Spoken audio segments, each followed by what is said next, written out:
جمعے کے دن مرنے میں فائدہ ہوتا ہے، بس اتنا ہمیں پتا ہے۔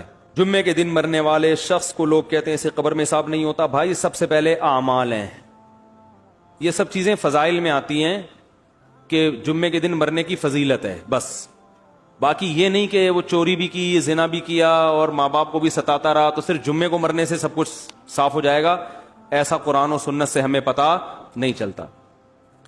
آپ ستاتے رہے، سود کھاتے رہے، زنا کرتے رہے، 27ویں رات کو بھی مریں گے تو چترول لگیں گے قبر میں، کیونکہ قرآن نے سب سے زیادہ فوکس کیا ہے عمل کو۔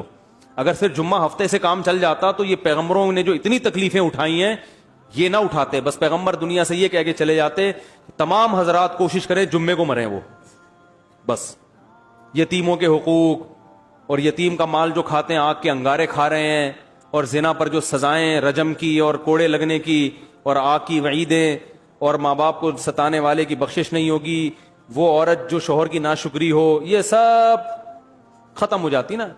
جیسے حدیث میں آتا نا کولونجی میں ہر بیماری کی شفا ہے، تو اس کا یہ مطلب نہیں ہے کہ اب ڈاکٹر کے پاس جانے کی ضرورت ہی نہیں ہے۔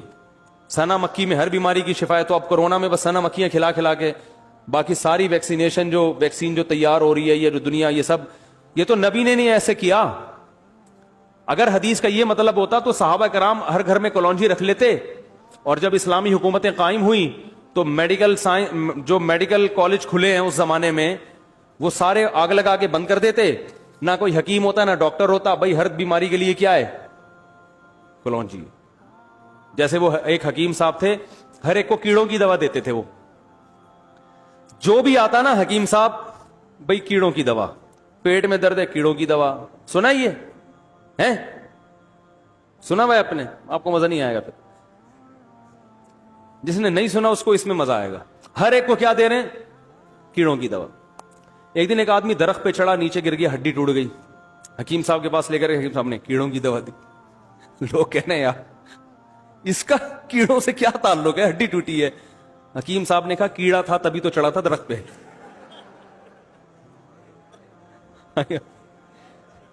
یہ آئندہ کے لیے دی ہے تاکہ آئندہ ایسی حرکت، ایک ہڈی تو ٹوٹ گئی ہے دوسری تو سلامت رہے نا، صحیح ہے نا؟ تو ہمارے یہاں بھی لوگ کیا کر رہے ہیں، ہر چیز میں بھائی کولونجی، ہر چیز میں بس سنا مکھی دے دو، بس شہد دے دو۔ حدیث کا یہ مطلب نہیں ہے، حدیث کا مطلب ہے کولونجی میں شفا ہے، کیسے ہے، کتنی مقدار میں کھانی ہے، کس وقت کھانی ہے، کس نے کھانی ہے، یہ تفصیل تو میڈیکل سائنس بتائے گی۔ حدیث میں ایک اشارہ دے دیا بھائی اس میں دوائیت کا عنصر ہے، بس۔ ہمارا ایمان ہے اللہ کے نبی پر کہ کولونجی میں ہر بیماری سے اللہ نے شفا رکھی ہے، کیسے رکھی ہے میڈیکل سائنس بتائے گی آپ کو، صحیح ہے نا؟ یہ مولانا صاحب نہیں بتائیں گے آپ کو، یہ کون بتائے گا؟ شہد میں اللہ نے شفا رکھ دی ہے، کیسے رکھی ہے، کس مقدار میں رکھی ہے، کس وقت کھانا ہے، یہ میڈیکل سائنس بتائے گی، یہ مولانا بولو بھائی نہیں بتائیں گے آپ کو، صحیح ہے نا؟ تو اب ہر ایک کو کیڑوں کی دوا نہ دیا کریں، ٹھیک ہے؟ اور کیا بات کیا چل رہی تھی؟ ہاں، تو جمعے کے دن مرنے میں فائدہ ہوتا ہے، بس اتنا ہمیں پتا ہے۔ پورا ہی بخشا جاتا ہے ایسا نہیں ہے بھائی، اللہ بخش دے تو الگ بات ہے۔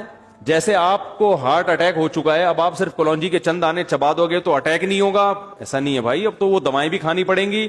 اور آپ نے 15 سال جو میرے مشورے پہ 2 پراٹھے صبح کھائے ہیں دیسی گھی کے، یا سوری دیسی گھی کے نہیں، وہ جو ہوٹل کے، تو وہ بھی اثر کریں گے اب 15 سال کے بعد، ٹھیک ہے نا؟ تو یہ سب کچھ ہوگا، تو اس لیے کولونجی بھی کھائیں، اور پہلی بات تو یہ کہ ان تمام بڑی بڑی چیزوں سے احتیاط کریں۔ تو اسی طرح اصل چیز ہے گناہ۔ دیکھو زہر، کولونجی میں شفا ہے، لیکن آپ نے کہا میں ایک چٹکی کولونجی کی بھی لوں گا، ایک چٹکی زہر کی بھی کھاؤں گا، کیونکہ زہر سے جو بیماری آئے گی کولونجی سے شفا مل جائے گی، یہ دلیل صحیح ہوگی؟ تو اسی طرح بھائی کولونجی میں شفا ہے بشرطے کہ